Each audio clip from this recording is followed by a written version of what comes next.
హల్లెలూయా. Already Charles గారు చక్కని వాక్యాన్ని అందించారు. ఎంతమంది దీవించబడ్డారు ఒకసారి చేతులు హల్లెలూయా చెప్తారా? Praise God. మైకిల్ అంటాడు నాతో, ఎంత టైం అంత టైం తీసుకోండి అని. వివాహాలు అంత టైం తీసుకుంటే ఎవరు ఉండరయ్యా. కానీ ముఖ్యంగా before I start I praise God. దేవుని స్తుతిస్తానని ఈ అవకాశాన్ని బట్టి, దేవుడిచ్చిన ఈ తరుణాన్ని బట్టి. అదే రీతిగా ఈ కుటుంబం ఎంతో ప్రియమైన కుటుంబం మాకు. We have years and years, decades of friendship and fellowship. And నాకు మర్లిన్, మైకిల్ ఇద్దరు నా సొంత తమ్ముళ్ళలాగా. ముఖ్యంగా మర్లిన్ గురించి ఈరోజు ఈ కార్యం జరుగుతుంది అన్నదప్పుడు ఐఎమ్ రియలీ ప్రైజింగ్ గాడ్.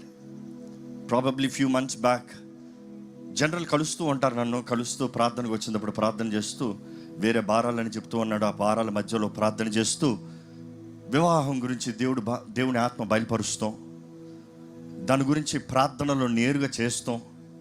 ప్రార్థన చేసి ముగించేటప్పటికి ఆయన కంట్లో నీళ్ళు ఏడ్చేస్తున్నాడు. నా వివాహం గురించి ఎవరు పట్టించుకోవట్లేదు, మీరు ప్రార్థన చేస్తున్నారు, దేవుడు చేస్తున్నాడయ్యా. ఈ సంవత్సరమే వివాహం జరుగుతుంది, ఈ సంవత్సరం వివాహం జరుగుతుంది. దట్ ఈస్ దిస్ ఇయర్ 2026 జరుగుతుంది అన్నప్పుడు 2 weeksలో నాకు ఎంగేజ్మెంట్, 2 weeksలో ఎంగేజ్మెంట్ అప్డేట్ వస్తాం. అండ్ ముఖ్యంగా డేట్ కొరకు వాస్తవం చెప్పాలంటే ఈరోజు ఇట్ వాజ్ ఇంపాసిబుల్. మాకు 21 దినాలు ఉపవాస ప్రార్థన ప్రారంభం అవ్వాల్సింది. కానీ మర్లిన్ వచ్చి ఎలానా రావాల్సిందే, ఇంకా వేరే దారి లేదు, కంట్లో నీళ్ళు పెట్టించుకుని రావాల్సిందే అన్నదప్పుడు సరే మాకు మీటింగ్ జరిగినా పర్వాలేదు వచ్చేస్తానన్నా. కానీ దేవుడు అనుకోకుండా మా మీటింగ్ని పోస్ట్పోన్ చేశాడు. It is starting from 18th. So ఈరోజు ఇక్కడ ఉండాలని దేవుడు కన్ఫర్మేషన్ ఇస్తాం బట్టి దేవుడిని ఎంతమంది స్తుతిస్తున్నాను. I'm really happy to be here in this wonderful family's wedding. వివాహం గురించి కొన్ని మాటలు మీతో పంచుకోవాలని ఆశపడుతున్నాను అండి. క్లుప్తంగా చెప్తాను, భయపడద్దు. కానీ కావాల్సిన వాక్ మీతో పంచాలని ఆశపడుతున్నాను. వివాహం అన్ని విషయంలో ఘనమైందని దేవుడు నాకు తెలియజేస్తుంది. ఈరోజు అపవాది సృష్టి ప్రారంభం నుండి ఈ దినం వరకు పోరాడేది నెంబర్ 1 ఏంటంటే కుటుంబాలని, వివాహ జీవితాలని. ఎందుకంటే వాడికి తెలుసు కలిసి ఉండటంలో ఉన్న గొప్పతనం ఎంతో ఘనమైంది. ప్రసంగి 4లో చూస్తాం, ఒకరికన్నా ఇద్దరు బెటరు. ఒకరు పడితే ఒకరు లేవనెత్తుతారు, ఒకరి కష్టాచితంగా ఇద్దరిది అధిక లాభం ఇస్తుంది. దేవుడి నరుడు ఒంటరిగా ఉండటం మంచిది కాదని నేను అంటాను. పురుషుడిని సంపూర్ణ పరుస్తానికి, కంప్లీషన్ చేస్తానికి స్త్రీని చేశారు. అందుకని అంటాను, in marriage the women completes the man. ఈరోజు తరం ఎలా మార్చబడిందంటే, లోక పద్ధతులు ఎలా మార్చబడ్డాయి అంటే, వివాహం వద్దు, నాకు నేనే, ఐఎమ్ అలోన్, నాకు ఎవరొద్దు, నేను ఒంటరిగా ఉంటా, నాకు కావాల్సినంత నేను చేసుకుంటా, నాకు ఇష్టం వచ్చేలాగా నేను బ్రతుకుతా. ఈరోజు ఎంతోమంది తప్పైన ఐడియాలజీలు ఉన్నారు. వివాహం అంటేనే కేవలం sex, fulfilment of sex. Not really it's a part of it, but that's not the only reason. ఈరోజు ఎంతోమంది వివాహ ప్రాముఖ్యతను తెలియట్లేదు, వివాహంలో ఉన్న ఘనతను చూడట్లేదు. ఎన్నో తప్పైన వివాహాలు ఉన్నాయేమో, ఎన్నో ఓడిపోయిన వివాహాలు ఉన్నాయేమో.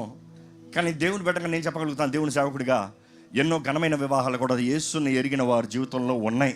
నాతో అంగీకరించేవారు ఉంటే చేతుల తల్లిలో చెప్తారా? You see, we always look for perfect marriage. Perfection అనేది దేవుడిలో మాత్రం ఉంది. దేవుడు మనకి ఆయన పరిశుద్ధతను అనుగ్రహిస్తాంలో మనలో పర్ఫెక్షన్ని తీసుకువస్తాడు. Nobody is born perfect, we're made perfect.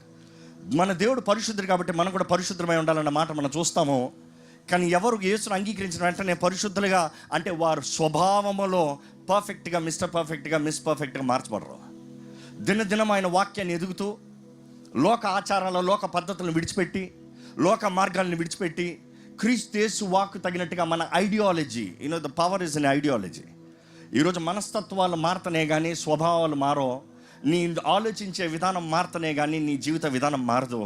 ఈరోజు మిమ్మల్ని అడుగుతున్నానండి, మన మనస్సులు మారున్నాయా? ఎందుకంటే యేసుని నమ్ముతాం అనేటప్పుడు ఒక మతాన్ని తీసుకుంటాం కాదు, it is change of ideology.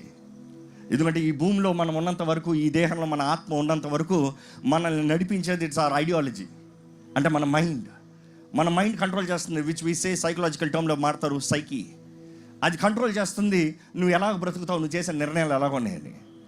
యేసుని ఎరిగిన వాడు పరిశుద్ధాత్మ ఆలయంగా మార్చబడుతున్నాడు. క్రీస్తు రక్తంలో కడగబడటంతో, పరిశుద్ధాత్మ ఆలయంగా మార్చబడటంతో దేవుని ఆత్మ మనలో నివసిస్తున్నాడు అన్న రుజువు ఏంటంటే, అనుదినము మనం ఆలోచించే విధానాన్ని మలుస్తూ మారుస్తూ వస్తాడు, మనతో మాట్లాడుతూ వస్తాడు. ఆయన మాట్లాడే మాటకి లోబడవలసిన అవసరం ఉంది. ఇదిగో ఈరోజు ఇక్కడ ఇరువురు జతపరచబడుతున్నారు. ఇక్కడ ఆల్రెడీ జతపరచబడిన అనేక మంది ఉన్నారు వీరిని దీవిస్తానికి. ఈరోజు నేను మాట్లాడే ఈ మాటలు 7 పాయింట్స్ చెప్తానండి, వేగంగా చెప్తాను. కానీ ఈ 7 మాటలు 7 సబ్జెక్టులు చూసినప్పుడు మీ జీవితంలో ఉందా, అదే సమయంలో వీరి జీవితంలో కలిగి ఉంటుందా చూడాలి. చార్లెస్ గారు తిమ్మిరి గురించి భలే చెప్పారు. వారు చెప్పిన ప్రతి మాట సత్యమే, వాస్తవమే, ప్రతి కుటుంబంలో కనబడేదే. కానీ దానిలో నుండి నిజంగా దేవుని సొత్తుగా ఒక క్రీస్తు యేసు నివాస ఆలయముగా మన కుటుంబాలు ఉండాలంటే బైబిల్ నుండి కొన్ని వచనాలు నేను యాడ్ చేయగలుగుతాను. Of course I will take the first word love, ఆయన లాస్ట్ వర్డ్ ప్రేమ. దేవుని వాక్యం తెలియజేస్తుంది, ప్రేమ అన్నిటిని ఓర్చుకుంటుంది, ప్రేమ అన్నిటిని సహిస్తుంది, ప్రేమ దీర్ఘశాంతం కలిగి ఉంటుంది, ప్రేమ దయ చూపిస్తుంది, ప్రేమ కప్పుతుంది. గ్రీక్లో నుండి ట్రాన్స్లేట్ చేస్తూ ఒక స్కాలర్ రాస్తాడు, ఆత్మఫలం గురించి రాస్తూ, ఆత్మఫలం ఏమనగా ప్రేమ, సంతోషం, సమాధానం, దీనత్వం, దయాలత్వం, ఆశ, నిగ్రహం, మంచితనం, సాత్వికం, విశ్వాసము, ఇవన్నీ చెప్పుకుంటూ వచ్చి ఇవన్నీ దేని మూలన అంటే ప్రేమ మూలన అంటారు. నువ్వు ప్రేమిస్తున్నావు కాబట్టి ఆ రీతికి ఉండగలుగుతావు. నువ్వు ప్రేమిస్తున్నావు కాబట్టి నీ స్వభావాన్ని మార్చుకుంటున్నావు. అందుకని వివాహంలో ప్రాముఖ్యమైంది ప్రేమ అండి. దేవుని వాక్యలు చూసినప్పుడు ఈరోజు దేవుడు మనల్ని మనంటాం మన ఆజ్ఞలు లేము కదా. అవును, ఆజ్ఞలు లేము, కానీ దానికి మించిన ఘనమైన పాత్రలు ఉన్నాము ప్రేమను బట్టి. ఎందుకు యేసుని నమ్ముతున్నావు? యేసుని నమ్మిన నీవు ఎందుకు పరిశుద్ధంగా జీవిస్తున్నావు? దేవుని ప్రేమిస్తున్నావు కాబట్టి. నిజమైన ప్రేమ అంటే ఏంటి? భార్యలారా మీ భర్తలకు లోబడి ఉండండి, భర్తలారా మీ భార్యల్ని ప్రేమించండి. ఏ ప్రేమ గురించి మాట్లాడుతున్నాడు దేవుడు? అంటే భర్తలు మాత్రమే భార్యను ప్రేమించాలా? భార్యలు భర్తలను ప్రేమించాల్సిన అవసరం లేదా? ప్రతి క్రైస్తవులకు కావాల్సింది దేవుని ప్రేమ అండి, అగాపే ప్రేమ. ప్రేమ అన్న మాట మన భాషల్లో చూసినప్పుడు తల్లి బిడ్డను ప్రేమించిన ప్రేమ అంటాం, భర్త భార్యను ప్రేమించిన ప్రేమ అంటాం, ఒక పురుషుడు స్త్రీని చూసి మోహం చూసి నాకు ఆ అమ్మాయిని ప్రేమిస్తానన్న ప్రేమ అంటాం, స్నేహితుల ప్రేమ అంటాం. కానీ గ్రీక్లో చూసినప్పుడు 7 రకాల మాటలు ఉంటాయి. దాంట్లో ప్రాముఖ్యంగా 4 రకాల మాటలు. ఒకటి ఫిలియోస్, స్నేహితుల మధ్య ప్రేమ. రెండోది ఎరోస్, కామ సంబంధమైన, ఇచ్చ సంబంధమైన ప్రేమ, ఆకర్షితమైన ప్రేమ. స్టోర్జ్ అనేది కుటుంబం మధ్య ఉన్న, తల్లిదండ్రుల మధ్య, బిడ్డల మధ్య ఉన్న ప్రేమ. అదే సమయంలో అన్నిటికన్నా ఘనమైన ప్రేమ, దానికి వేరే పేరు లేదు. దేవుని ప్రేమను చూపిస్తానికి దానికి పేరు పెట్టిందే అగాపే ప్రేమ, దేవుని ప్రేమ. దేవుని ప్రేమ కలిగి ఉండాలనేది దేవుడు తెలియజేస్తున్నాడు. ఎందుకంటే వేరే అన్ని ప్రేమలో కొంతకాలం వరకే త్వరలో పోతాయి. దేవుని ప్రేమను కలిగి ఉన్న వారమైతే జీవిత విధానం వేరుగా ఉంటుందండి. ఇందాక ఎఫీసీయులకు రాసిన పత్రిక 5వ అధ్యాయం చదివినప్పుడు మనం అక్కడ చక్కగా చూస్తాము. అందులోంచి కొన్ని మాటలు మాత్రం మీతో హైలైట్ చేయాలని ఆశపడుతున్నాను. అక్కడ 25 వచనం నుండి 28 వచనం వరకు చూస్తే, భర్తలారా మీ భార్యల్ని ప్రేమించండి, క్రీస్తు సంఘముని ప్రేమించిన రీతిగా. ఈ క్వశ్చన్ అన్ని చోట్ల ఉంటుంది. ఇక్కడ మిమ్మల్ని కూడా అడగాలని ఆశపడుతున్నానండి. లోపడతాం సులభమా, ప్రేమిస్తాం సులభమా? మీ ప్రతిస్పందన కావాలి. లోపడతాం సులభమా, ప్రేమిస్తాం సులభమా? ఎంతమంది లోపడతాం సులభం అంటారు? చేతులు ఎత్తండి. నేను దిగి వస్తాను, నా సంగతి మీకు తెలియదేమో, మైక్ మీ ముందే పెడతా. ఎంతమంది లోపడతాం సులభం అంటారు? చేతులు ఎత్తండి. ఎంతమంది ప్రేమిస్తాం సులభం అంటారు? చేతులు ఎత్తండి. కొంతమంది చేతులు ఎత్తారు ప్రేమిస్తాం సులభం అంటానికి. లోపడతాం సులభం అంటానికి ఒకరు కూడా చేతి ఎత్తినట్లు లేరు. లోపడతాం సులభం అన్నవారు చేతులు ఎత్తారా? ఒక తల్లి, 2 తల్లులు ఎత్తారు. బట్ దెన్ మిగతా వారి చేతులు ఎత్తలేదు. అంటే కారణం ఏంటి? తెలియదు అనమాట. ఏది కష్టమో తెలియట్లేదు, ఏది సులభమో తెలియట్లేదు. వాస్తవానికి చూస్తే ప్రేమిస్తాం సులభం అన్నారు, కానీ ఒక్కసారి ఆగితే లోబడతాం సులభం అండి. దేవుడు ఒక స్త్రీకి చెప్పేది ఒకటే, లోబడమ్మా. సంఘము క్రీస్తుకు లోబడినట్లుగా భార్య భర్తకు లోబడాలంట. లోబడతాం అన్నదప్పుడు ఏదైతే చెప్పబడిందో దానికి విను. మనం వాస్తవానికి అంటాం, వింటాం కష్టం కదండి. నార్మల్గా అయితే కష్టం. నార్మల్గా నీకు ఇందాక చెప్పిన రకమైన ప్రేమల్లో వేరే ఏ ప్రేమ చూసినా ప్రేమిస్తాం సులభం అని చెప్పచ్చు, ఎందుకంటే అన్ని కొంతకాలం ఉండే ప్రేమలు. కానీ అగాపే ప్రేమ చూసినప్పుడు ఆ వాక్యము కంటిన్యూషన్ చూస్తే, క్రీస్తు సంఘముని ప్రేమించి తన ప్రాణము పెట్టిన రీతిగా భర్త భార్యను ప్రేమించాలంట. క్రీస్తు సంఘాన్ని ప్రేమించిన రీతిగా భర్త భార్యని ప్రేమించాలి. నిజంగా ఆ రీతికి ప్రేమిస్తే కుటుంబం వేరే వ్యత్యాసంగా ఉంటుంది. ఎందుకు వ్యత్యాసంగా ఉంటుంది అంటారా? దేవుని వాక్యం చూస్తాము, జ్ఞానవంతురాలు ఇల్లు కడుతుంది, మూఢరాలు తన సొంత చేతులతో ఇంటిని ఓడబెరుగుతుంది. కానీ అదే సమయంలో ఇల్లు కడుతుంది అన్నదప్పుడు కొంతమంది అంటారు, ఈమెకి జ్ఞానం లేదు, ఇల్లు కడతలేదు అంటే. ఎవరైనా ఇల్లు కట్టాలంటే దేని మీద కడతారు? ఏముండాలి? పునాది ఉండాలి. పునాది క్రీస్తు, పునాది క్రీస్తు పైన సంఘం కట్టబడుతుంది. అదే రీతిగా భర్త పునాది, భర్త పైన భార్య ఇల్లు కట్టాలి. పునాది అన్నదప్పుడు the one who is bearing the weight, భారాన్ని మోసేవాడు, బాధ్యత కలిగిన వాడు. ఈరోజు అంటాం ఈ అమ్మాయి సరిగా లేదు అంటాం, కానీ ఈ అబ్బాయి బాధ్యత కలిగి ఉన్నాడా? ఎందుకంటే చాలామంది ప్రేమ అన్నదప్పుడు కేవలం అది ఒక భావోద్రేకాలలాగా, ఒక ఫీలింగ్ లాగా, ఒక ఎమోషన్ లాగా అనుకుంటాం. కానీ ప్రేమ అనేది బాధ్యత అండి.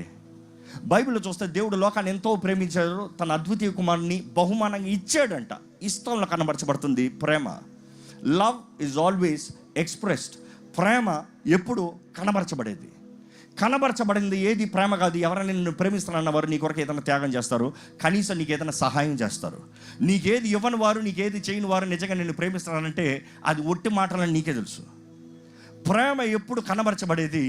ప్రేమ నిజంగా భారాన్ని మోస్తుంది. తల్లి బిడ్డను ప్రేమిస్తుంది కాబట్టి బిడ్డ ఎలాంటి బిడ్డ అయినా, ఎలాంటి బలహీనతలు కలిగి ఉన్న బిడ్డన ఆ బిడ్డను మోస్తుంది.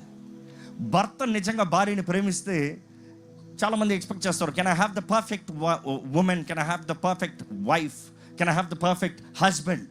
Nobody is perfect. కానీ ఇక్కడ యేసు ప్రభు తెలియజేస్తున్నాడు, లేకపోతే యేసు ప్రభు గురించి తెలియజేయబడుతుంది. ఇక్కడ ఎఫీసీ సంఘానికి రాస్తున్నాడు పౌలు. ఏమని రాస్తున్నాడు అంటే, ఎఫీసీ సంఘానికి చూసినప్పుడు ఎంతో ప్రాముఖ్యమైన లెసన్స్ ఇక్కడ రాస్తూ వస్తున్నాడు. ఏమని? అయ్యా, క్రీస్తు నువ్వు పర్ఫెక్ట్గా తీసుకోలే, నీలో ఇంపర్ఫెక్షన్స్ ఉన్న నిన్ను తీసుకుని తన సొంత రక్తంతో కడుక్కొని తన ప్రేమను కనబరుస్తాను బట్టి నిన్ను మలచుకున్నాడు. He has transformed you. He has changed you. ఇంకా ఇంగ్లీష్లో నుండి చదువుతాను చూడండి. ఎలాగా? నీటితో కడుగుతాం కాదు, కానీ తన వాకుతో నిన్ను కడిగి, తన రక్తంతో నిన్ను కడిగి, నిన్ను శుద్ధీకరించి, He has made you a radiant church without stain or wrinkle or any blemish. ఏ లోపము లేకనా, బట్ holy and blameless, నేరము లేని దానిగా నిన్ను దేవుడు మార్చుకున్నాడు. In the same way husbands ought to love their wives as their own bodies. తన సొంత శరీరం వలె భర్తలో భార్యని ప్రేమించాలంట. He who loves his wife loves himself. ఈరోజు పెద్ద సమస్య చెప్పనా అండి? చాలామందికి వారు ప్రేమించుకోవడం తెలియదు. వారు ప్రేమించుకోవడం తెలియని వారికి ఇతరులు ప్రేమించమంటే ఎలా చెప్తాడు? ప్రేమ తెలియని వాడికి ప్రేమను చూపించమంటే ఎలా చెప్తావు? ఎప్పుడు డైట్ చేయని వాడు ఇంకోటికి డైట్ చెప్తామంటే అవుతుందా?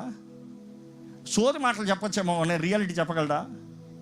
క్రీస్తు మన వల్ల అన్ని విషయాల్లో శోధించబడి, he has experienced everything, all temptations, అన్ని శోధనలు, అన్ని పోరాటాలను ఆయన అనుభవించి ఈరోజు మనకి జీవిత మార్గాన్ని చూపించాడు. ఆయనకి తెలుసు మన బలహీనతలు, ఆయన ఎరుగున్నాడు. ఒక భర్త కూడా తన ప్రేమని తన భార్యకి చూపిస్తా ముందు మొదటగా తను ప్రేమించాలి. తను ప్రేమిస్తామన్న మాట సెల్ఫిష్ వర్డ్గా ఈ లోకం అనేక సార్లు భావోద్రేకాలు తెలియజేస్తూ ఉంటారు. కానీ నిజంగా ఆ మాటకు అర్థం ఏంటి తెలుసా? ఒక వ్యక్తి నిజంగా తను ప్రేమిస్తే తన దేహాన్ని పాడు చేయడండి. తన దేహాన్ని ప్రేమించే వ్యక్తి తన దేహానికి కీడుకరమైన వాటితో, అబ్యూజివ్ సబ్స్టెన్స్తో తన దేహాన్ని నింపుతాడా? దేహాన్ని పాడు చేసే కార్యాలు చేస్తాడా? తన దేహం దేవుని ఆలయమును నమ్మిన వ్యక్తి అయితే, తన దేహాన్ని పరిశుద్ధంగా కాపాడే వ్యక్తి అయితే అనవసరంగా చెత్తని చేరుస్తాడా? అక్కర్లేని వాటిని వింటాడా? అక్కర్లేని వాటిని చూస్తాడా? అక్కర్లేనివి తింటాడా? ఈరోజు చాలామంది వారి దేహము వారు ప్రేమిస్తలేదు, అందుకని ఇతరులు కూడా ప్రేమిస్తూ తెలియట్లేదు. We think love is just a feeling. It is not a feeling, it is a responsibility. It is giving. నీకు కలిగి ఉంటే నువ్వు ఇస్తావు, నీకు లేనిది నువ్వు ఎక్కడి నుండి తెచ్చిస్తావు? ఈరోజు సైకాలజిస్ట్ తెలియజేస్తున్నారు, అనేక శాతం మనుషులు ఒంటరితనంలో బ్రతుకున్నారు. వివాహమైన కూడా ఇంకా ఒంటరితనంలో ఉన్నారు. వారి ఐడెంటిటీ ఏంటో వాడికి తెలియట్లే. ఒక వివాహం సరలేదని ఇంకో వివాహం చేసుకుంటారు, ఇంకో వివాహం కాదని ఇంకో వివాహం చేసుకుంటారు. ఎన్ని వివాహాలు మార్చినా వారు మారట్లేదు కాబట్టి జీవితం సరవట్లేదు. దేవుని వాక్య ప్రకారం చూస్తే దేవుని ప్రేమతో నింపబడి, దేవుని ప్రేమతో మనం ఒకరినొకరు ప్రేమించాలంట. ప్రేమను బట్టి భార్య సమర్పించుకుంటుందండి. ప్రేమను బట్టి మాత్రమే సమర్పించుకుంటుంది. ప్రేమ లేకపోతే సమర్పణ కనబడదు. అందుకని ఒక కుటుంబం నిలబడాలంటే ఒక లెట్స్ సే పిల్లర్ నెంబర్ 1 అంటే ఐ వుడ్ సే లవ్. ప్రేమ ఉండాలి. Love to bear, love to hope, love to care, love to forgive, love to handle. ప్రేమను బట్టి, ఆ ప్రేమ రాత్రికి ఎవరిలో రాదు. ఈ మానవుడు బుద్ధికి ప్రేమ పుట్టకతో రాదు. ఈ మానవ బుద్ధికి ప్రేమ పుట్టకతో రాదంట. అందుకని చూడండి, ఈ తల్లుల ప్రేమ కూడా చూసేటప్పుడు కొంతకాలమే అంటారు, కొంతవరకే అంటారు. Because it is with expectation అంటారు. No matter what you say unlimited love అన్నా కూడా. ఎందుకంటే చివరికి సైకాలజిస్ట్ ప్రూవ్ చేసేది ఇట్ ఈస్ విత్ ఎక్స్పెక్టేషన్. చివరికి వారు వృద్ధాపంలో బిడ్డ వారిని పట్టించుకున్నప్పుడు ఎందుకు కన్నానో వీణ్ణి అంటారు. దేవుని వాక్యలో చూసేటప్పుడు అండి, తల్లి అయినా నిన్ను మరచినేమో కానీ నేను నిన్ను మరువను అంటే దేవుడు అంటున్నాడు, తల్లుల ప్రేమలు కూడా పోతాయేమా, శాశ్వతం కాదు అగాపే ప్రేమ తప్ప. ఎందుకంటే అగాపే ప్రేమ అన్నదప్పుడు హద్దు లేని ప్రేమ. దేవుని వాక్యలో చూసినప్పుడు అండి, మొదటిది ప్రేమ అంటే, రెండోది ఒక కుటుంబంలో కావాల్సింది ట్రస్ట్ అండి, నమ్మకం. ఈరోజు నమ్మకం లేదు. అధిక శాతం వివాహాలు ఒకప్పుడు చూసినప్పుడు, ఒక 2 decades చూసినప్పుడు, లేకపోతే let me tell one more interesting survey. ఏ కుటుంబం అయితే కనీసం ప్రతి దినం ఒక్కసారైనా కలిసి కుటుంబ ప్రార్థన చేసుకుంటారో, ఏ కుటుంబం కలిసి ప్రతి దినము కనీసం ఒక్కసారైనా కలిసి కుటుంబ ప్రార్థన చేసుకుంటారో, అలాంటి కుటుంబాల్లో 400 కుటుంబాల్లో ఒక్క కుటుంబం విడిపోతమే కనబడుతుందంట. మహా చూస్తే 400 కుటుంబాల్లో ఒక్క కుటుంబం విడిపోతాం కనబడుతుంది. కానీ ఏ కుటుంబాల్లో అయితే దేవుడు ప్రార్థన, దేవుని ప్రేమ, భక్తి లేదో 2కి 1 విడిపోతాం చూస్తున్నారంట. ఎందుకంటే హద్దు లేదు, అడిగేవాడు లేడు, దేవుని భయం లేదు. దేవుని భయం లేకపోతే పాపం చేస్తానికి లిమిట్ లేదు. అందుకని ప్రేమ, దేవుణ్ణి ప్రేమించేవాడు, దేవుని ప్రేమతో నింపబడిన వాడిని కుటుంబమే కట్టబడుతుంది అనేది దేవుని వాక్యం తెలియజేస్తుంది. రెండోది ట్రస్ట్ ఉండాలి, నమ్మకత్వం ఉండాలి, ఒకరినొకరు నమ్మాలి. ఎంతో ప్రాబ్లం ఏంటంటే లైఫ్ ప్రాక్టికల్గా చెప్పమంటే, వివాహం అయిన తర్వాత ఒకరినొకరు నమ్ముతాం చాలా కష్టం అంట. ఎందుకంటే ఇద్దరు ఎదిగిన విధానాలు వేరు, ఆలోచన విధానాలు వేరు, కలిగి ఉన్న స్నేహాలు వేరు, పద్ధతులు వేరు, అన్నీ వేరు. వారిద్దరు కలిసి ఒకేసారి ఒక గదులు పెట్టి తలుపేస్తే ఏం చేస్తారు? ఇందాక చార్లెస్ గారు చెప్పిన రీతిగా స్టార్టింగ్లో మొత్తం ఉంటుందేమో, తిమ్మిరి ఉంటుందేమో, కానీ తిమ్మిరి దిగేటప్పటికి నొప్పి ఉంటుందంట. జాగ్రత్త. ఇరువురు కలిసినప్పుడు యూ హ్యావ్ టు అండర్స్టాండ్, ఒకరినొకరు నమ్మాలి. నమ్ముతాం అనేది మీరు అనొచ్చు, మరి నమ్మితే నాకు ద్రోహం జరుగుతుంది. దేవుని బిడ్డ అన్న తర్వాత దేవునిలాగా ఉండాలండి, దేవుని బిడ్డలుగా మనం ఉండాలి. దేవుడు మనల్ని నమ్ముతున్నాడా లేదా? మనం ద్రోహం చేయలేదా? తప్పులు చేయలేదా? బలహీనతలు కనబరచలేదా? అయినా కూడా ఆయన నమ్మి నీకు ఆయన కృపను అనుగ్రహిస్తలేదా? ఇందుకు నమ్ముతామనేది, నువ్వు మారుతావని నేను ఆశిస్తున్నాను, నేను నమ్ముతున్నాను నువ్వు మారుతావని. ఎవరు బలవంతంతో మార్చలేరు, ప్రేమతో మార్చగలుగుతాం. అదే దేవుని వాక్యం తెలియజేయబడింది ఇందాక చదివిన రీతిగా, ప్రేమను బట్టి తన సొంత రక్తంతో కడిగి you have to make as you want. నీకు తగిన రీతికి నువ్వు చేసుకోవాలి. ఈరోజు నేను మళ్ళీ చెప్తాను, you can't expect Mercy to be how you want, you have to make her how you want. You have to be the foundation. ఇది పునాది. And it's not got be by force, it is by love. And అమ్మ, నువ్వు చేసేది కూడా it is because you love him, you will submit to him. It's not by force. It is not by force. నేను obey చేయాలంటే you will never obey. But then if you truly love, that love will convince you to let go of yourself. ఈరోజు మనుషుడు చూసినప్పుడు నా ఇష్టము అన్న మనసులో ఉంటున్నాడు, దాన్ని బట్టి ఒకరిని ఒకరు భరిస్తలేదు, ఓర్చుకుంటారని నమ్మట్లేదు. ఈరోజు వివాహాలు కావాల్సిన రెండోది ట్రస్ట్ అండి. ఈరోజు చూడండి, అధిక శాతం చెప్తారు మన భారతదేశంలో, ముఖ్యంగా 70% ఆఫ్ స్త్రీస్, లేడీస్, ఉమెన్కి, స్త్రీలకి ఈ మధ్య అధికంగా అవుతున్న ఈ పర్సంటేజ్. ఒకప్పుడు 40% ఉండేదంట. 10 సంవత్సరాలు ఈ పాండమిక్ తర్వాత ఇంకా ఎక్కువైందంట. ఈ పాండమిక్ తర్వాత ఎక్కువైందంట కెమికల్ ఇంబ్యాలెన్సెస్లో. ఎప్పుడైనా విన్నారా కెమికల్ ఇంబ్యాలెన్సెస్? వాళ్ళకి ఏంటంటే ఊహలో నిజంగా అయిపోతాయంట. ఏంటి సిజోఫ్రీనియా లాంటి జబ్బులు, ఇంకా అనేక జబ్బులు, బైపోలార్ లాంటి జబ్బులు, ఇవన్నీ ఏంటంటే కెమికల్ ఇంబ్యాలెన్సెస్. వాళ్ళకి ఎలాగ ఉంటుందంటే, ప్రేమ ఎవరి మీద అయితే ఎక్కువ ఉంటుందో వారి మీదే ఆ రీతిగా ఉంటారంట, మిగిలిన వాళ్ళతో మామూలుగా ఉంటారంట. అందుకని వారిని కనుక్కుంటాం చాలా కష్టం.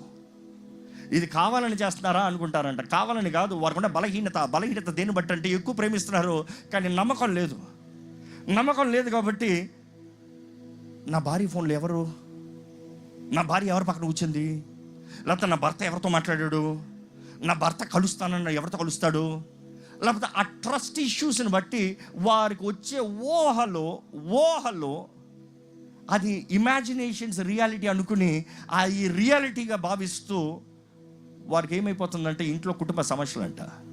సైకాలజిస్ట్తో ఎక్కువ నేను పనిచేస్తూ ఉంటాను, ఎక్కువ సంభాషిస్తూ ఉంటాను, అనేక మందికి ట్రీట్మెంట్స్ చేపిస్తూ ఉంటాను, కౌన్సిలింగ్స్. బట్ దాంట్లో చూసినప్పుడు అధిక శాతం ఈరోజు 70% of the marriages are suffering with schizophrenia or bipolar. వారికి అర్థం కాని గ్రహింపని స్థితుల్లో వారు మార్చబడతాం. దేవుని వాక్యం తెలియజేస్తుందండి, ఒకరిని ఒకరు నమ్మాలి. నువ్వు దేవుణ్ణి నమ్ముతున్నావా? నువ్వు దేవుని నమ్మే వ్యక్తివా?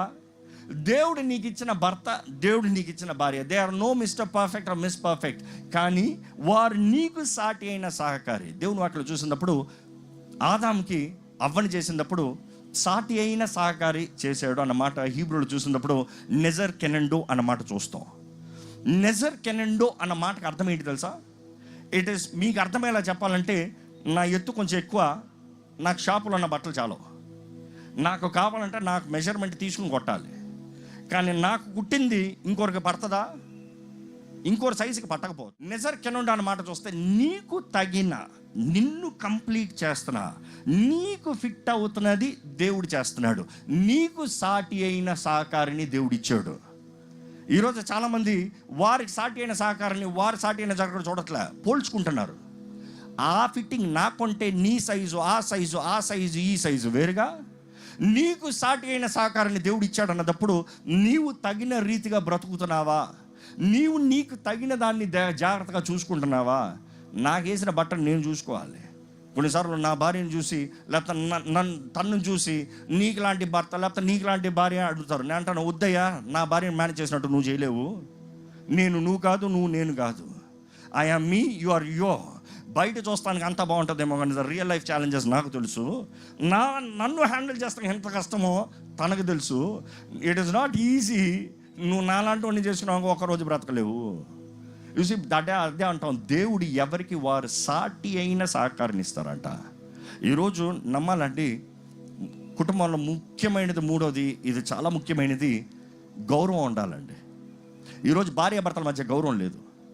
ముఖ్యంగా మన భారతదేశంలో చూసినప్పుడు భార్య భర్త కాలు కింద పడి ఉండాలి అన్నట్టు మాట్లాడుతారు కదా. ఈరోజు లేరు, ఈరోజు కాదులే, ఈరోజు మేమేం తక్కువ కాదు, మేము నీ తలపైన కూర్చుంటాం అన్న రకాలు ఉన్నారులే.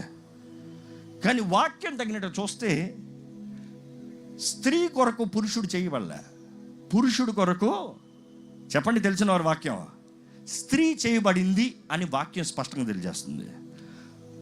Women is created for man, not man is created for women. Bible says submit to women, but at the same time ఎఫెసీయులకు రాసిన పత్రిక 5వ అధ్యాయంలో చివరి వచనం చూస్తే భార్యలు భర్తల ఎడల భయం కలిగి బ్రతకాలి. ఏంటి భయం? భయం అంటే భీత. భయం అన్న మాటకి 2 తెలుగు మాటలు చూడొచ్చు. ఒకటి గౌరవపూర్వకమైంది, రెండోది భీతితో కూడింది.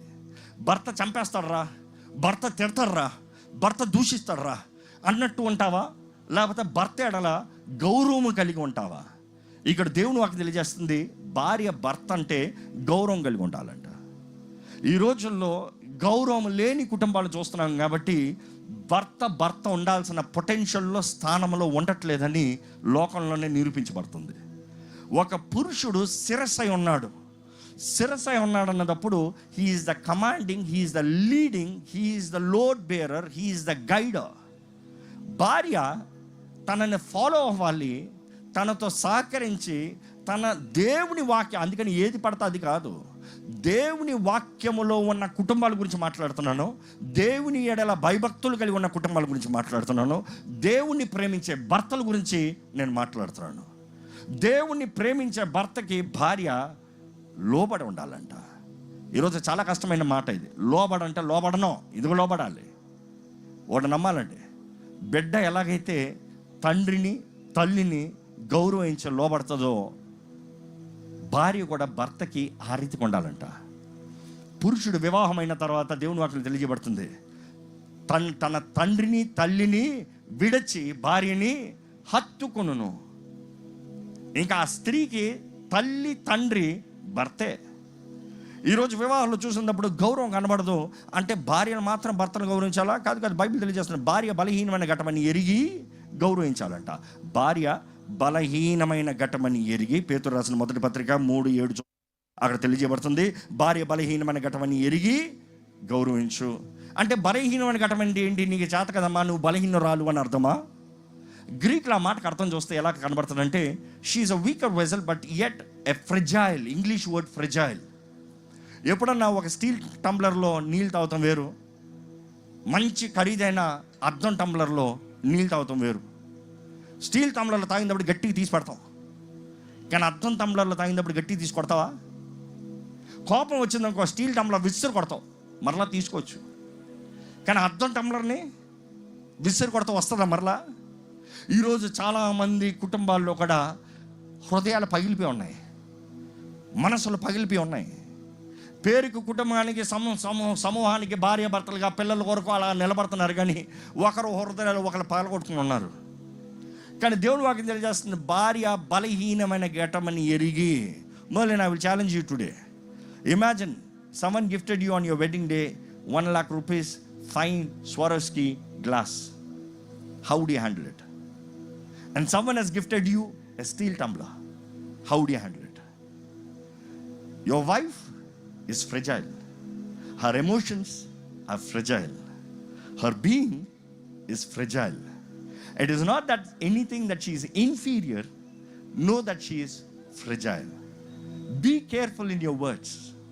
ఎందుకంటే ఒక స్త్రీకి, ఇక్కడ ఉన్న స్త్రీలంతా నాతో అంగీకరిస్తారు తెలుసు, భర్త ఏం పొగడపోయినా పర్వాలేదంట, అనవసరంగా మాటలు లేకుండా ఉంటే చాలంట. చేసిన దానికి థ్యాంక్ యూ చెప్పకపోయినా పర్వాలేదంట, మంచి చేసినా కూడా ఏదో ఒక తిట్టి ఏదో ఒక మాట అని మనసు గాయపరుస్తుంది. కన్నా దేవుని వాక్యం తెలియజేస్తుంది రెస్పెక్ట్ ఈచ్ అదర్. కొలొస్సీయులకు రాసిన పత్రిక 3:18 తెలియజేయబడుతుంది wives submit yourselves to your husband as it is fitting to the Lord. భార్య కానీ భర్త కానీ దేవుని ఎడల భయభక్తులు కలిగిన వారైతే దేవుని ముందు సరిగా ఉన్నట్లుగా దేవునికి ప్రేమించి దేవుని భయభక్తులు కలిగి ఉన్నవారైతే ఒకరికి ఒకరు దేవుని ఎడలో కలిగి ఉన్న భయభక్తులను కనబరుచుకుంటారు. ఒక వివాహం చాలా ప్రాముఖ్యమైనది 4వది అండర్స్టాండింగ్ అని చెప్తానండి. ఒకరినొకరు అర్థం చేసుకుంటాం చాలా ముఖ్యం. ఈరోజు అర్థం చేసుకుంటలే. ఎట్లా అర్థం చేసుకుంటారు? చార్లెస్ గారు ఇందాక అన్నారు, భార్య అయితే భర్తని 2 వారాలు అర్థం చేసుకోవచ్చంట, కానీ ఒక భర్త మాత్రం ఒక భార్యను అర్థం చేసుకోవడానికి 99 సంవత్సరాల సంథింగ్ మీరు చెప్పారు. వాస్తవమే. No man can ever understand no man completely. That is impossible. భార్యను అర్థం చేసుకోయ్యా అని వాక్యం రాయలే. It is with an understanding heart. అర్థం చేసుకున్న మనస్సుతో సరేమ్మా కరెక్ట్గా చెప్పారు ఇందాక. ఓకే నీకు అర్థం కాదు, ఎందుకు చెప్తున్నా అర్థం కాదు. ఓకే లేదా అయిపోయింది, ఆ రోజు తగలడిపోయింది ఇల్లు. అందుకని అంటారు happy wife happy home. Wife is, అందుకని భర్త ఎంత బీపీలో ఉన్నా ఎంత కోపంగా ఉన్నా భార్య కామ్గా ఉంటే ఇల్లు అట్లా మెరిసిపోతుందంట. కానీ భార్య మూడు పాడైందా ఇల్లు తగలాడిపోతుందంట, భర్త ఎంత కామ్గా ఉన్నా ఎంత మంచోడైనా. అందుకని వాక్యం చెప్తుంది 3 రాళ్ళతో సొంత చేతులతో ఇల్లుని ఓడ పెరుగుతుంది. ఊడ పెరిగినప్పుడు ఊరంతా తెలుస్తుంది, పునాది పాడైనప్పుడు ఊరంతా తెలియదు. దేవుని వాక్యం తెలియజేస్తుందండి it is to honour each other, understanding each other. Understanding number 1 key ఏంటి అనేటప్పుడు దేవుని వాక్యం తెలియజేయబడుతుంది కమ్యూనికేట్. మాట్లాడు. పురుషులకి స్త్రీలను అర్థం చేసుకోవడం చాలా కష్టమమ్మా, ఉన్న మాట నిజంగా చెప్పేస్తా. అడుగుతాడు ఆయన, నీ మొహంలో ఫీలింగ్స్ చూసి ఎమోషన్స్ చూసి ఏమైంది అని అడుగుతాడు. ఏమంటారు చెప్పండి భార్యలో? ఏమీ లేదు. ఏమైంది అని అడిగినప్పుడు చెప్పేచ్చుగా, ఏం లేదు. మరలా అడుగుతాడు ఏమైంది. మా పురుషులకు ఒకే లాంగ్వేజ్ ఉంటుంది, yes no, switch on switch off అంతే తెలుసు. కానీ మీకు ఏమీ లేదంటే నా ఎక్స్పీరియన్స్ చెప్తాను. 4 పిల్లల తండ్రిగా 12 సంవత్సరాలు ముగిసిన వివాహంగా నేను చెప్పగలను, నా భార్య ఏమి లేదనుకో ఇంకా ఆ రోజు అన్ని పనులు ఆపేస్తా. అన్ని పనులు ఆపి చక్కగా కూర్చుంటా. ఫస్ట్ ప్రార్థన చేసుకుంటాను, దేవా నాకు ఓపిక దయచేయి ప్రభువా, నాకు శక్తి దయచేయి ప్రభువా, నాకు నెమ్మది దయచేయి ప్రభువా. అప్పుడు స్టార్ట్ చేస్తాను డిస్కషన్. ఏమైంది, ఏమి లేదు, ఏమైంది, ఏమి లేదు, ఏమైంది, ఏమి లేదు.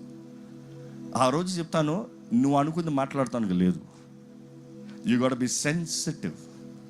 సో నేను నేర్చుకుంది అదే కమ్యూనికేషన్స్. కొన్నిసార్లు చూసినప్పుడు స్త్రీని గాయపరిచింది పెద్ద విషయాలు ఏముండవు, చిన్న విషయం ఉంటుంది. ఎందుకంటే చిన్న పిల్ల అలిగినట్టు ఏదో ఒక చిన్న విషయం ఉంటుంది. కొన్నిసార్లు నేను విన్నదప్పుడు ఇంతేనా అని పడిపడిన అవుతా. ఇంతేనా ఇదేదో ముందే చెప్పచ్చుగా. చూసి understanding is the key. Understanding అన్నప్పుడు కమ్యూనికేషన్. మాట్లాడితే తెలియజేయబడుతుంది. మాట్లాడినంత వరకు ఎవరికి ఎవరి మనసు తెలియదంట. నేను అంటాను, భర్తలు కూడా భార్యతో మాట్లాడాలి. ఈరోజు భార్యలకి ఇళ్లలోనే ఉండాలనుకో కొంతమంది, ఏం బాధ్యత తెలుసు, ఏ భారం తెలుసు, ఏ సవాలు తెలుసు, ఏ ఒత్తిడి తెలుసు. ఒత్తిడి తెలియదు, ఆయన బయటికి వెళ్తాడు కనబడ్డు. ఈమె మనసులో ఏదో ఇంకా వేరే చాప్టర్ సినిమా రన్ చేస్తాడు సాతానుడు. ఎక్కడికి పోయాడు, ఏమైంది, ఏం జరుగుతుంది, ఏంటి. కానీ వాస్తవానికి చూస్తే ఆయన నలిగిపోతూ ఉంటాడు. ఏమంటది, వేరే ఎవరి దగ్గర వెళ్ళావా. అక్కడ కుటుంబ సమస్యలు అధికం చూస్తాం. భర్త మాట్లాడాలి. భార్యకి తెలవాలి ఎంత భారమో తన జీవితము, లేకపోతే కుటుంబంని నడిపిస్తాము, లేకపోతే వారు ఎదుర్కొంటున్న భారము. I think I will learn this key quite. అందుకని నా భార్యని ఎక్కడికి వెళ్ళినా తీసుకెళ్ళిపోతాను. నా బిడ్డలతో పాటు తీసుకెళ్ళిపోతాను. లేకపోతే నా భార్య మాత్రం make sure she is there. లేకపోతే నేను సేవ చేయలేను, చెప్పేస్తాను నేరుగా. It is better let her know my sacrifice. దాన్ని బట్టి ఏం కలుగుతాం చూసానంటే, ప్రేమ కలుగుతాం చూసా. ఒరే నా భర్త ఇంత కష్టపడుతున్నాడా తెలియజేయాలి. Communicate, speak. ఈరోజు నీకు వద్దులే, నీకేం తెలుసులే, నీకెవడ చెప్తాడులే, కాదు. Speak, communicate. నేను ఒకటి నేర్చుకున్నానండి, ప్రతి మనుషుడు లెక్కప్ప చెప్పేవాడుగా ఉండాలి. ప్రతి మనుషుడు తన దేహంతో జరిగించే కార్యాలకి దేవుని లెక్కప్ప చెప్పాలి. తన నోటితో మాట్లాడిన ప్రతి వ్యర్థమైన మాటకి దేవుని లెక్కప్ప చెప్పాలి. లెక్కప్ప చెప్పేది అనేది ఒక మనుషుడికి కావాల్సిన లెసన్. ఆ ట్రైనింగ్ పిల్లల దగ్గర నుండి స్టార్ట్ అవుతుంది. తల్లిదండ్రులు లెక్కప్ప చెప్పాలి. తల్లిదండ్రులు లెక్క అయిన తర్వాత, భార్య భర్తలు అయిన తర్వాత ఒకరికి ఒకరు లెక్కప్ప చెప్పాలి. నువ్వేదో తక్కువ అని లెక్కప్ప చెప్తాను కాదు, నువ్వు ప్రేమిస్తున్నావు కాబట్టి లెక్కప్ప చెప్తున్నావు. నువ్వు ప్రేమిస్తున్నావు కాబట్టి అదే సమయంలో నేను అంటాను, దేవుని దగ్గర ట్రయల్ చేస్తున్నావు, దేవునికి లెక్కప్ప చెప్తున్నావు అంటే ఇదిగో ఆ అలవాటు ఉండాలి. అలవాటు లేనివాడు ఏది చేస్తాడంటే ఎవరు నమ్మరు. Be accountable, show that you have the communication. అదే సమయంలో అండర్స్టాండింగ్ ఉండాలంటే దేవుని వాక్యం తగినట్టు చూస్తానంటే నాలెడ్జ్ ఉండాలండి. అందుకని అంటాను, కమ్యూనికేట్ చేసినప్పుడే నాలెడ్జ్ కలుగుతుంది. ఆ తెలివి కలిగినప్పుడే గ్రహించుకునే అండర్స్టాండింగ్ కలుగుతుంది. ఐదోదిగా వేగంగా వెళ్తున్నాను. ఐదోదిగా ఉండాల్సింది విశ్వాసం. చార్లెస్ గారు ఆల్రెడీ దీని గురించి ఎన్నిలా చేశారు కాబట్టి నేను ఎక్కువ చెప్పట్లేదు. కానీ విశ్వాసం ఉండాలి. ఒకే మాట చెప్పారు వారు, దేవుడు మొదటి స్థానంలో ఉండాలి.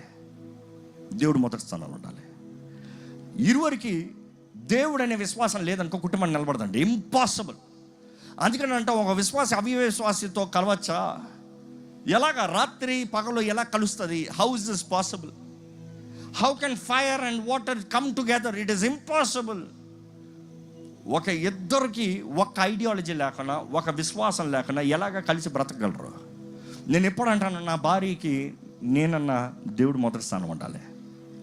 నేను ఎప్పుడు చూసుకుంటాను, నా భార్య ప్రార్థన చేసింది ఆ రోజు చక్కగా మాట్లాడతాను. లేకపోతే అమ్మ నువ్వు ప్రార్థన చేసుకోమా, నేను బయటికి వెళ్ళిపోతాను. ఉన్నమాట చెప్తున్నా. ఎందుకంటే తన దేవునితో సరిగా ఉన్నదప్పుడు నాతో సరిగా ఉంటుంది. That's for sure, no doubt. నేను దేవునితో సరిగా ఉన్నదప్పుడు నేను నా భార్యతో సరిగా ఉంటాను, నో డౌట్.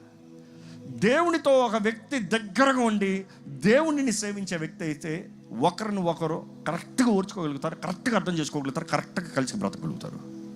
ఈరోజు I would say both of you put God first. You have to be, as a possessive husband, be accepting that your wife seeks God first. Amana okatanta, if you are really putting God first, you will show it in front of your husband. If you love your husband, that is because you put God first. If you love your wife, that is because you're putting God first. దేవుడు మొదటి స్థానంలో పెట్టండి. దేవుడు మొదట కాకపోతే మీరు ఒకరికొకరు నమ్మకంగా ఉండరు. ఈరోజు నెంబర్ 1 ప్రాబ్లం ఏంటంటే దేవుని భయం లేదు కాబట్టి ఒకరికొకరు నమ్మకం ఉండరు. దేవుని మొదటి స్థానాలు పెట్టి చూడండి. ఆ రోజు నేను చెప్పగలిగింది, క్షమించే హృదయం కలిగి ఉండాలి. అన్ని వివాహాల్లో ముఖ్య కారణాలు ఇందాక చార్లెస్ గారు కూడా చక్కగా చెప్పారు. నేను కాబట్టి బ్రతుకుతున్నా. You see the problem is, అనేక వివాహాలు నేను చూసాను. ఒక ఓల్డ్ కపుల్ని చూసాను. He is 83 years old and she 72 years old. ఆయన మరణ పడకలు ఉన్నాడు. నేను అంటున్నా, ఆయన కలవరిస్తున్నాడు. ఆయన భార్య పేరు చెప్తూ, నాకు నా భార్య కావాలి అంటా ఉంటే, నేను ఆమె దగ్గరకు వచ్చి, అమ్మా మీ పేరు కలవరిస్తా ఉన్నాడు, మిమ్మల్ని చాలా ప్రేమిస్తున్నాడు, ఆయనకి మరణ పడకలు ఉన్నాడు, కొంచెం వెళ్ళండి దగ్గరికి అన్నాను. ఆమె వెంటనే ఏమని తెలుసా, ఇప్పుడు జ్ఞాపకం వచ్చాను, నేను ఇన్ని సంవత్సరాలు ఎక్కడ పోయాడు, నాకు కావాల్సినప్పుడు ఎక్కడ ఉన్నాడు. వై? చేదైన వేరులో. తర్వాత అడిగాను కూర్చుని, వాళ్ళ పిల్లల్ని అడిగాను, ఎప్పుడు ఏమైందంటే, వారు వివాహమైన ప్రారంభంలో జరిగిన విషయాలు అమ్మగారు ఎన్ని సంవత్సరాల తర్వాత, ఇంచుమించు 50-60 సంవత్సరాల తర్వాత మాట్లాడుతున్నారు. అంటే క్షమించారా? దేవుణ్ణి భయం కలిగి ఉన్నారా? నీవు క్షమించకపోతే నీ కుటుంబం నిలబడదు. నువ్వు క్షమించకపోతే నువ్వు దేవుని సొత్తు కాదు. నువ్వు క్షమించకపోతే దేవుడు నిన్ను క్షమించడు. సింపుల్. మేము మా అపరాధస్తులు క్షమించినప్పుడు రీతిగా మా అపరాధులను క్షమించు. ఊరంతా క్షమిస్తాం కాదండి, ఊరందరికి క్షమిస్తారంట. ఊరందరికి మంచోడంట, సొంత భార్యను క్షమించాడంట.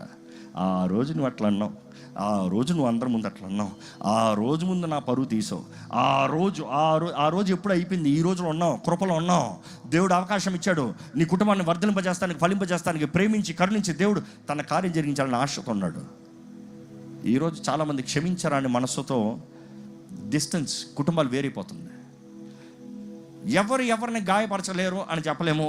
తప్పకుండా ఒకరిని ఒకరు గాయపరుస్తారనేది 100% వాస్తవం. ఇక్కడ ఉన్న ప్రతి భార్య భర్తలను అడగండి, ఒకరినొకరు 100% గాయపరుస్తారు, తెలుసో తెలియకునో. కానీ ఒకరిని ఒకరు క్షమిస్తాం అనేది దేవుని వాక్యం తెలియజేస్తుంది. దేవుని వాక్యం మొత్తంలో దేవుడు మనల్ని ప్రేమిస్తున్నాడు అనేటప్పుడు దేవుడు మనల్ని క్షమించాడు. Forgive each other. ప్రేమ, కుటుంబం కట్టబడాలంటే ప్రేమతో ఒకరినొకరు ఓర్చుకుంటూ, భరించుకుంటూ, క్షమించుకుంటూ ముందుకు సాగాలి. చివరికి నేను చెప్పి ముగించగలిగింది, దేవుని ఆత్మ సహాయాన్ని కోరండి. Ask the Holi Spirit. నీ భర్తకి ఏం చేయాలన్నా దేవుని అడుగు. దేవుని అడిగినప్పుడు ఈరోజు నీకు ఆదరణకర్త, ఈరోజు నీకు సహాయకుడు, ఈరోజు నిన్ను నడిపించేవాడు, ఈరోజు నిన్ను బ్రతికింపజేసేవాడు, ఈరోజు నువ్వు ఎట్టెళ్ళాలో నీకు చెప్పేవాడు. ఈరోజు దేవుడు భూమి పైన ఉన్నాడంట, పరిశుద్ధాత్ముడు అంటాను నేను. ఆ పరిశుద్ధాత్ముడు నీలో ఉంటాడంట, నీతో మాట్లాడతాడంట. వ్యక్తిగతంగా పరిశుద్ధాత్మ సహాయాన్ని అడగండి, పరిశుద్ధాత్ముడితో సహవాసం కలిగి ఉండండి. నీ దేహము నీ భార్య సొత్తు అంటాం కన్నా, నీ భర్త సొత్తు అంటాను కన్నా, మొదటగా దేవుని ఆలయం అని జ్ఞాపకం చేసుకో. దేవుని ఆలయంగా పరిశుద్ధాత్మని కలిగి దేవుని సహాయముతో బ్రతుకు. నేను ఎప్పుడంటాను, పరిశుద్ధాత్ముడా నువ్వు లేకపోతే నా కుటుంబం నిలబడదు, నువ్వు లేకపోతే నా జీవితం నిలబడదు, నువ్వు లేకపోతే నా జీవితంలో ఏది లేదు. పరిశుద్ధాత్ముడా నువ్వు కావాలి. Ask the Holi spirit. నడిపించే దేవుడు, మేలైన కార్యాలు జరిగించే దేవుడు, ప్రయాణం కల్పించే దేవుడు. ఎందుకంటే నా జీవితంలో వ్యక్తిగతంగా చెప్తాను, అనేక సార్లు మానవ సహాయం ఇంకా చెయ్యదు, ఇంకా కుదరదు, ఇంకా అవ్వదు అన్న సమయంలో అన్నిటిలో దేవుడే జోక్యము చేసుకొని దేవుడే కార్యము జరిగించిన రోజులు ఉన్నాయి. ఈరోజు చాలామంది పరిశుద్ధాత్మని అడగరంట, అమ్మగారిని అడుగుతారంట. అమ్మగారిని కాదు అడగాల్సిందే. అమ్మ మర్సీ, నేను ఒకటే అంట, మీ అమ్మ మర్లిని పెంచలే. You should ask her mother, his mother. But then Merlin is different from other people. Don't compare with anybody. Know him. And his weakness, you keep it very confidential. If you want, you share your wrongdoings and your weakness to your family, but never speak any weakness of him, nor in front of anybody, or in front of him, or to anybody. Honor your husband. The day you speak your weakness, your husband's weakness, you disgrace your own family. No, everybody is a human in the end. Merlin, same thing. Nor with your father, nor with your brother, nor with anybody you speak her weaknesses or speak ill of her. Am I clear? The day you do that, you are not being faithful. You don't love her. Show the love, because ప్రేమ అన్నిటిని కప్పుతుంది. Cup. బయట ఎవడో కాదు అవమానపరిచేది, పక్కన ఉన్న వాళ్ళే అవమానపరుస్తారు, పక్కన ఉన్న వాళ్ళ కుటుంబాలు ముంచుతారు. ఈరోజు నీ కొరకు ఉన్నవాడే నీ విరోధంగా మారుతాడు, ఎందుకంటే మనుషుల బుద్ధులు అదే. This is the reality of life. No God. అందుకని అంటాను, ask the Holi Spirit. Holy Spirit is the one who will guide, who will intervene. జోక్యము చేసుకుని కార్యం జరిగిస్తాడు. మిమ్మల్ని జతపరిచి నిలబెట్టదలుచుకుంది దేవుడు మాత్రమే. దేవుడు మాత్రమే. ఆ దేవునితో సహవాసం కలిగి ఉండండి. చివరి ప్రార్థనతో ముగిస్తానండి. పరిశుద్ధ ప్రేమ తండ్రి, ఇదిగోనయ్యా, ఈ దినము నీ సన్నిధిలో జతపరచబడుతున్నాయి వీరిని చూడు ప్రభా. వీరిని ఏక శరీరంగా చేయగలిగింది నువ్వు మాత్రమే ప్రభా. వీరికి కావాల్సిన జ్ఞాన హృదయాన్ని అనుగ్రహించగలిగింది నువ్వు మాత్రం ప్రభా. నీ సన్నిధి, నీ తేజస్సు అనుగ్రహించగలిగింది నువ్వు మాత్రం ప్రభా. యెహోవా ఇల్లు కట్టించినాడు, అలా కట్టువాని ప్రయాస వ్యర్థమని చెప్పేవయ్యా. వీరికి కావాల్సిన జ్ఞానాన్ని దయచేయి, వీరికి కావాల్సిన జ్ఞానాన్ని దయచేయి. వీరు ఈ దినము నీ సన్నిధిలో ఏక శరీరంగా జతపరచబడుచుండగా నీవు కలిపిన వారిని ఎవరు వేరు చేయకూడదన్నావు ప్రభా. దేవా, వీరికి ఎలా బ్రతకాలో నేర్పించు. యవన కాలం ఉన్న వీరికి ఎలాగ కుటుంబాలు కట్టుకోవాలో నేర్పించు, ఎలాగ జీవితంలో ముందుకు సాగాలో నేర్పించు. Make them wise, give them your wisdom. Holy Spirit, I ask for your counsel. నువ్వు నడిపించే. ఏ ఒక్కరు ఇద్దరు ఒకటి కాదు కదా ప్రభా. ప్రతి ఒక్కరు వ్యక్తిగతంగా ఉన్నారు. Everybody is got their own identity and own personality. Lord, I pray that you give them the wisdom to understand each other. You give them the knowledge, Lord, and establish their lives. దేవా, ఈరోజు నీ దాసుల చేతుల్లో ఈ వివాహం జరుగుచునిగా నీవే సమస్తంలో కార్యం జరిగించి ఈరోజు ఇక్కడ కూడొచ్చిన ప్రతి ఒక్కరిని చూడయ్యా. ఈ ప్రతి ఒక్కరు కావాల్సిన నీ సహాయాన్ని దయచేయి. నీ వాక్ వెల్లడి ఉంచునిగా ప్రతి కుటుంబం కట్టబడాలి. ప్రేమతో, త్యాగంతో, సమర్పణతో నీ సాక్షులుగా జీవించే కృపను మాకు అనుగ్రహించమని ప్రభు యేసు నామములో అడిగి విడుచున్నాం తండ్రి. ఆమేన్.